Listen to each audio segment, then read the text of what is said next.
இப்போலாம் பைக்ல நிறைய மோட்ஸ் கொடுக்குறாங்க. அந்த மோட்ஸ்ல பெர்ஃபார்மன்ஸ் வைஸ் டிஃபரெண்ட் இருக்கா இல்லையான்னு சொல்லிட்டு இப்போ நம்ம செக் பண்ணிடலாம். இப்போ நம்ம ஹைவேல வந்து அர்பன் மோட்ல ஃபர்ஸ்ட் டிரைவ் பண்ணி பார்க்கலாம். டாப் எண்டுக்குலாம் போறது இல்ல, ஜஸ்ட் ஆர்பிஎம் பேஸ் பண்ணி நம்ம வந்து டிஃபரன்ஸ் செக் பண்ணிடலாம். லைக் வந்து 5th கியர்ல வந்து 7000 ஆர்பிஎம்ல வந்து கான்ஸ்டன்டா என்ன ஸ்பீட் போகுது அப்படின்னு சொல்லிட்டு செக் பண்றோம். அரௌண்ட் 92 எக்ஸாக்டா 92. இப்போ வந்து ஸ்போர்ட்ஸ் மோடுக்கு வந்தாச்சு. சன்லைட் அதிகமா இருக்கிறதால மேபி டிஸ்பிளே கொஞ்சம் வந்து ஷேடியா தெரியலாம். நான் உங்களுக்கு வந்து எக்ஸாக்டா சொல்றேன் எவ்வளவு போகுதுன்னு சொல்லிட்டு. நெக்ஸ்ட் வீடியோல கண்டிப்பா அதை இம்ப்ரூவ் பண்ணிடுறேன்.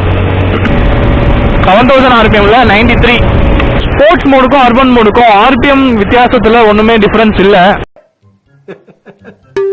என்னடா பட் நான் ஒரு விஷயத்த டிரைவ் பண்ணும்போது நோட் பண்ணிருக்கேன். என்னன்னா டாப் ஸ்பீட்ல வந்து டிஃபரன்ஸ் இருக்கு. அண்ட் அப்கமிங் வீடியோல RTR 310 போட போறேன். அந்த பைக்கோட ஃபுல் டீடைல்டு ரிவ்யூ வந்து அப்கமிங் வீடியோஸ்ல அப்லோட் பண்ணுவேன். சப்ஸ்கிரைப் பண்ணலாம், சப்ஸ்கிரைப் பண்ணி வச்சுங்க.